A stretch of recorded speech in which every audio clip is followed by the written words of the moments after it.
여러분 안녕하십니까? JTBC 아침 뉴스 시작합니다. 전북 지역은 밤사이 1cm 내외 눈이 내렸고 현재 대부분의 지역에서 약한 눈발이 날리고 있습니다. 지역별 적설량은 임실 2cm를 비롯해 정읍 1.5, 전주 0.6, 김제 진안이 0.5cm를 기록했습니다.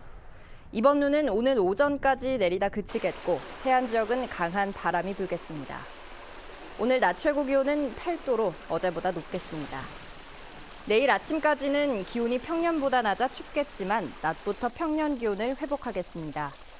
내일 아침 최저 기온은 영하 4도에서 0도, 낮 기온은 12도까지 오르겠습니다. 전주기상지청은 내일부터 대체로 맑은 날씨가 이어지고 낮 기온도 13도 이상의 평년 기온을 회복하며 완연한 초봄 날씨가 계속될 것으로 전망했습니다. 경찰이 익산시 의원의 재량 사업비 집행 과정을 조사하고 있습니다. 특정 업체에 일감을 주도록 강요하고 대가를 받은 게 아닌가 의심하고 있습니다. 말도 많고 탈도 많은 재량 사업비 집행 과정을 투명하게 공개해야 한다는 목소리가 높습니다. 하원호 기자입니다. 익산의 한 초등학교 앞 도로입니다. 지난해 10월 미끄럼 방지 시설이 설치됐습니다. 익산시의회 모 의원의 재량 사업비 800여만 원이 들어갔습니다. 해당 의원은 익산시 관련 부서에 특정 업체를 거론하며 공사를 맡겨도 되는지 물어본 것으로 드러났습니다. 의원 재량사업비로 그것을 해도 되냐고 그 제품을 물어보길래 의원 재량사업비 5천만 원 정도 되고 그러니까 써도 별 문제는 없을 것 같다고 해가지고 쓴 것이죠. 다른 의원 3명도 같은 업체에 각각 1,000만 원가량의 재량사업비 공사를 맡긴 것으로 알려졌습니다. 경찰은 담당 공무원을 불러 조사한 데 이어 의원들과 해당 업체 사이에 금품이 오갔는지 살펴보고 있습니다. 해당 의원은 특정 업체를 선정하도록 강요한 적이 없다며 혐의를 완강히 부인하고 있습니다. 주민 수건 사업 등의 명목으로 편성되는 이른바 재량 사업비는 지역구 민원 해결 등에 마음대로 쓸 수 있어 의원들의 쌈짓돈으로 불리기도 합니다. 최근에도 도의회 강영수 전 의원이 재량 사업비로 추진되는 사업을 특정 업체에 맡기는 대가로 2,600만 원을 받았다가 징역형을 선고받았습니다. 문제가 불거지자 도의회는 개선책을 내놨지만 폐지도 공개도 하지 않겠다고 밝혀 말뿐인 대책이라는 비난을 받았습니다. 시의원 개인의 재량적 판단이라고 하는 것이 문제의 소지를 안고 있습니다. 주민들의 의견 수렴을 받는 공식적 과정과 투명한 공개가 전제되었을 때 재량 사업비가 꼭 필요하다면 최소한 어디에 어떻게 쓸 것인지 투명하게 공개해야 한다는 목소리가 높습니다. JTBC 뉴스 하원호입니다. 한 통신사 콜센터에서 현장 실습을 하던 여고생의 죽음을 놓고 논란이 일고 있습니다. 남아있는 실습생들도 스트레스와 불안감에 시달리고 있는데요. 하지만 실습생들에 대한 관리는 제대로 이루어지지 않고 있습니다. 정원익 기자가 보도합니다. 지난 1월 숨진 여고생 홍모 양이 현장 실습생으로 일하던 통신사 콜센터. 지난해에만 특성화고 실습생 33명이 몸을 담았지만 지금은 10명밖에 남지 않았습니다. 홍 양이 숨진 뒤 전북교육청이 이들을 대상으로 한 면담 보고서입니다.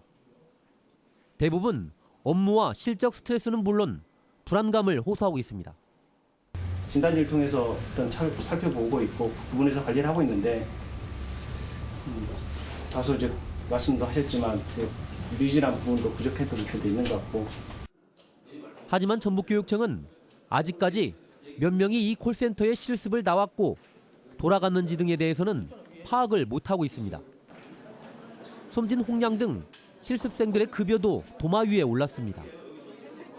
현장 실습 표준 협약서와 다르게 근로계약을 체결하면서 임금이 제대로 지급되지 않았다는 겁니다.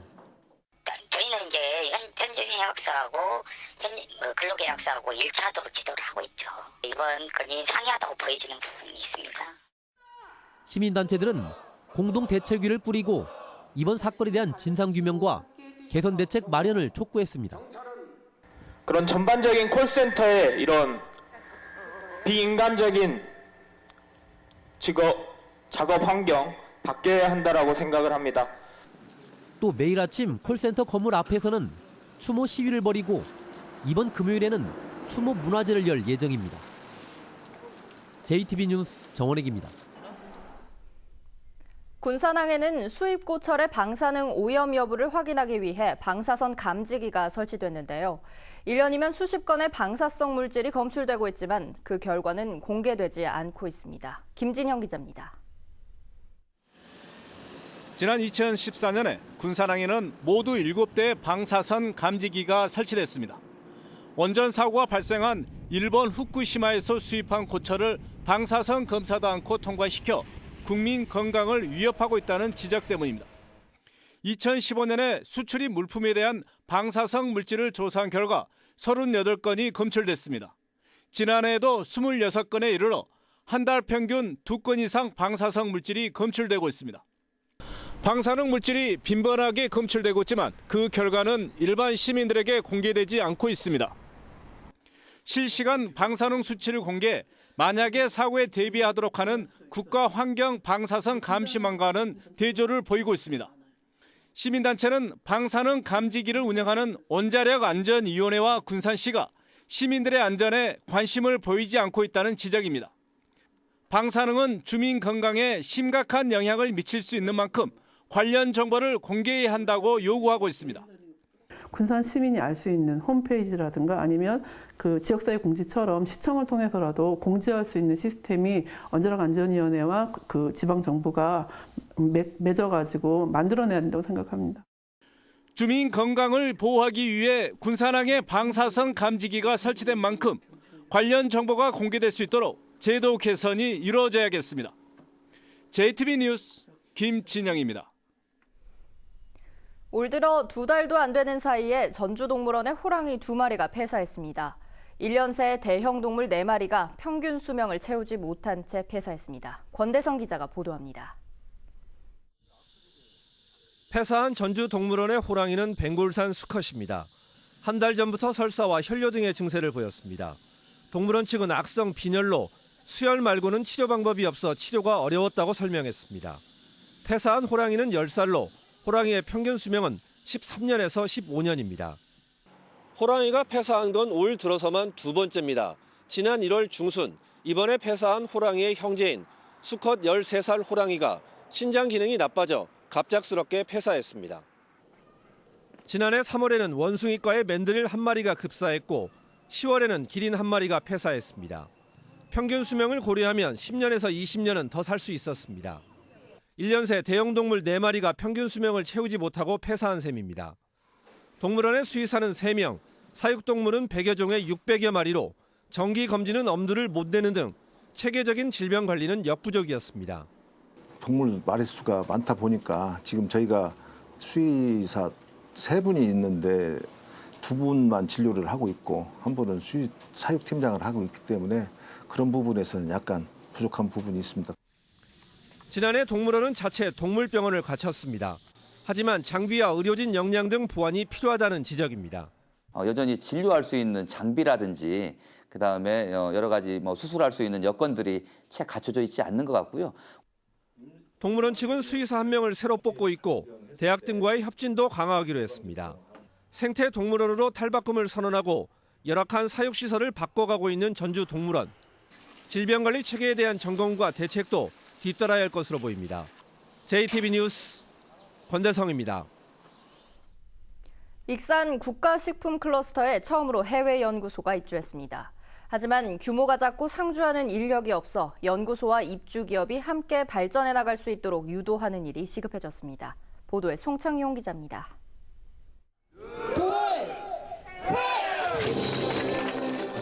영국의 식품 연구기관인 캠든 BRI가 익산 국가식품 클러스터에 분소를 열었습니다. 캠든 BRI는 전 세계 2,500여 개 식품회사에 제품 분석과 품질 관리, 연구, 컨설팅 등 식품 관련 서비스를 제공하는 기관입니다. 국가식품 클러스터에서는 동국대학교와 함께 식용곤충의 단백질 상용화 등을 연구할 계획입니다. 영국 캠든 BRI에 이어 내년에는 독일의 식품 연구기관이 국가식품 클러스터에 한국 지소를 설치할 계획입니다. 해외 유수의 식품 연구기관들이 국가식품 클러스터에 관심을 갖고 분소를 여는 건 긍정적입니다. 국가식품 클러스터가 글로벌 식품 산업단지로 도약할 수 있는 기반을 마련할 수 있기 때문입니다. and to be part of the food cluster makes me proud and excited about what the future holds for food policy and Camden BRI in Korea. My thanks again to all those that have helped to make this possible. 하지만 사무실의 규모가 작고 상주 인력이 없다는 점은 아쉬운 부분입니다. 지금 당장은 입주 기업을 지원하거나 별도의 연구개발 사업을 추진할 수 없습니다.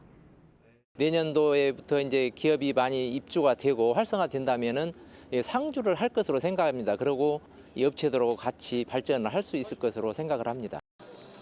해외 연구기관들이 국가식품 클러스터에 안착하고 입주 기업들과 함께 발전해 나갈 수 있도록 기반 마련과 투자 유도를 서둘러야 할 것으로 보입니다. JTB 뉴스 송창용입니다. AI가 확산되고 있는 가운데 방역 조치를 위반한 농가들이 잇따라 적발됐습니다. 전라도는 이동 제한 기간에 입식을 한 고창 오리 농가와 김제 토종 땅 농가를 적발해 고발 조치했습니다. 또 경남에서 오리를 들여와 정읍에서 도축한 오리 농가를 고발 조치했습니다. AI가 잇따라 발생하자 하림이 계열화 농장에 대한 24시간 이동 전면 중지를 결정했습니다. 하림은 완전한 방역을 위해 어제 오후 12시부터 오늘 오후 12시까지 24시간 이동 전면 중지인 스탠드 스틸을 적용하기로 했다고 밝혔습니다. 하림은 전국 600여 곳의 계열화 농가를 대상으로 방역 작업을 실시하고 종란차와 병아리 운반차, 사료 운반차 등의 이동을 전면 통제합니다. 새만금 수질을 개선하기 위한 새만금 유역 우분 연료화 사업이 주민 반대로 어려움을 겪고 있습니다. 전라도는 올해부터 오는 2020년까지 새만금 농생명용지에 425억 원을 들여 소 분뇨를 연료로 만드는 우분 연료화 시설을 설치할 계획입니다. 하지만 시설 예정지 인근인 김제식 광활면과 죽산면 주민들이 악취 등을 이유로 반대하고 있어 민원을 해소하지 않으면 착공이 쉽지 않을 것으로 보입니다. 어젯밤 9시 20분쯤 정읍시 영원면 67살 김모 씨의 집에서 불이 났습니다. 불은 내부 30제곱미터를 태우고 20분 만에 꺼졌지만 방 안에 있던 57살 이모 씨가 미처 빠져나오지 못하고 연기의 질식해 숨졌습니다. 경찰은 목격자 등을 상대로 정확한 화재 원인을 조사하고 있습니다.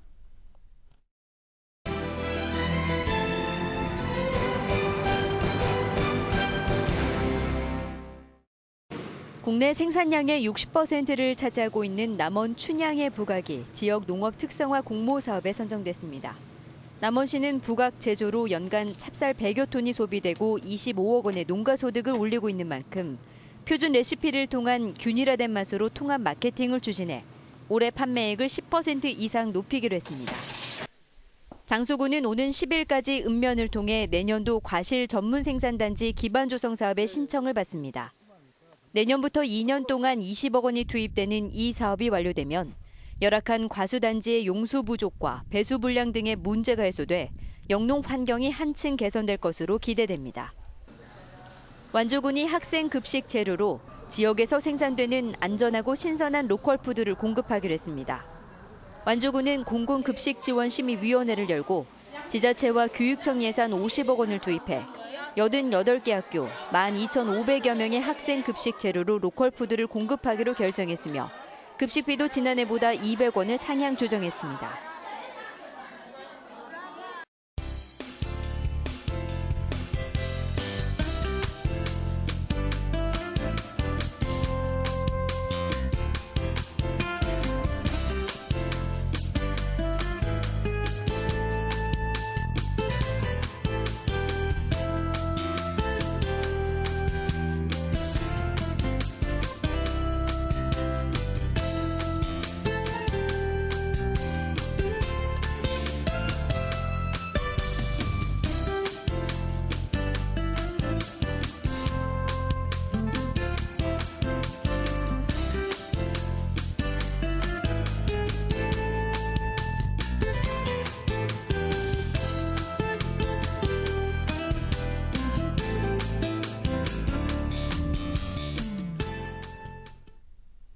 JTB 아침 뉴스를 마칩니다. 시청해주신 여러분 고맙습니다.